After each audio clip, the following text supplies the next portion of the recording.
ಭಾಳ ಒಳ್ಳೆಯ ರೀತಿಯಿಂದ ಮೂಡಿ ಬರ್ತಾ ಇದೆ. ರಾಜು ಅನಂತ ಸ್ವಾಮಿಯವರು ಸುಗಮ ಸಂಗೀತ ಕ್ಷೇತ್ರದ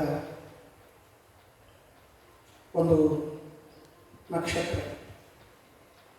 ಆದರೆ ಇನ್ನು ಈ ಕ್ಷೇತ್ರಕ್ಕೆ ಅಪಾರವಾದಂಥ ಸೇವೆ ಸಲ್ಲಿಸಬೇಕಾದಂಥ ರಾಜು ಅನಂತ ಸ್ವಾಮಿಯವರು ಭಾಳ ಬೇಗ ನಮ್ಮನ್ನೆಲ್ಲ ಬಿಟ್ಟು ಹೋಗಿರ್ತಕ್ಕಂಥದ್ದು ಅದು ಕನ್ನಡಿಗರ ದೌರ್ಭಾಗ್ಯ ಅಂತೇಳಿ ನಾನು ಭಾವಿಸ್ತೇನೆ. ಇನ್ನೊಬ್ಬರು ರಾಜು ಅನಂತ ಸ್ವಾಮಿ ಅಂದ ತಕ್ಷಣ ಇದೇ ರೀತಿಯಾಗಿ ನಮ್ಮ ನಗರವಾದಂಥ ಜೀವಿ ಯಾತ್ರೆ ಕೂಡ ನಮಗೆ ನೆನಪಾಗ್ತಾರೆ. ಅವರು ಆ ಕಡಿಮೆ ವಯಸ್ಸಿನಲ್ಲಿ ಮಾಡಿದಂಥ ಸಾಧನೆ ಬಹಳ ದೊಡ್ಡದು. ಈಗ ಎಷ್ಟೋ ಜನ ಕಲಾವಿದರನ್ನು ನಾವು ನೋಡ್ತೀವಿ, ಅವರು ಸ್ವಯಂ ಆಗಿ ಅಂತಾರಾಷ್ಟ್ರೀಯ ಕಲಾವಿದರು ಅಂತೇಳಿ ಹೇಳ್ಕೊಳ್ತಾರೆ.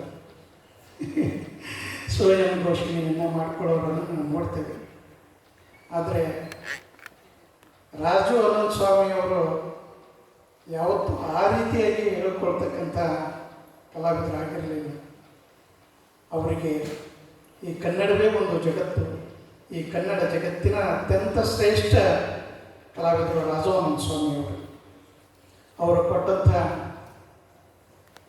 ಹಾಡುಗಳು, ಸಂಗೀತ ಸಂಯೋಜನೆ ಇವೆಲ್ಲವೂ ಕೂಡ ಸುಗಮ ಸಂಗೀತ ಕ್ಷೇತ್ರ ಮರೆಯೋದಕ್ಕೆ ಸಾಧ್ಯ ಇಲ್ಲ.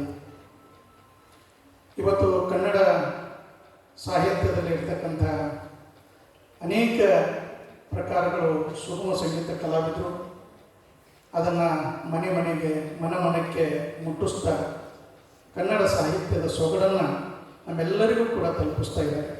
ಅದು ಜಾನಪದ ಇರ್ಬೋದು, ಭಾವಗೀತೆಗಳಿರ್ಬೋದು, ವಚನಗಳಿರ್ಬೋದು, ತತ್ವಪದಗಳಿರ್ಬೋದು, ದಾಸರ ಹಾಡುಗಳಿರ್ಬೋದು, ಹೀಗೆ.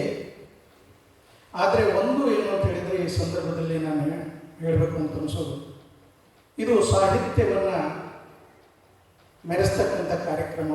ಅಂದರೆ ಸಾಹಿತ್ಯಕ್ಕೆ ಹೆಚ್ಚು ಪ್ರಾಧಾನ್ಯತೆಯನ್ನು ಸುಗಮ ಸಂಗೀತ ಕೊಡಬೇಕಾದ್ರೆ ಎಷ್ಟೋ ಸಂದರ್ಭಗಳಲ್ಲಿ ಸಾಹಿತ್ಯಕ್ಕಿಂತ ವಾದ್ಯದ ಅಬ್ಬರನೇ ಜಾಸ್ತಿಯಾಗಿ ಸಾಹಿತ್ಯ ನಮಗೆ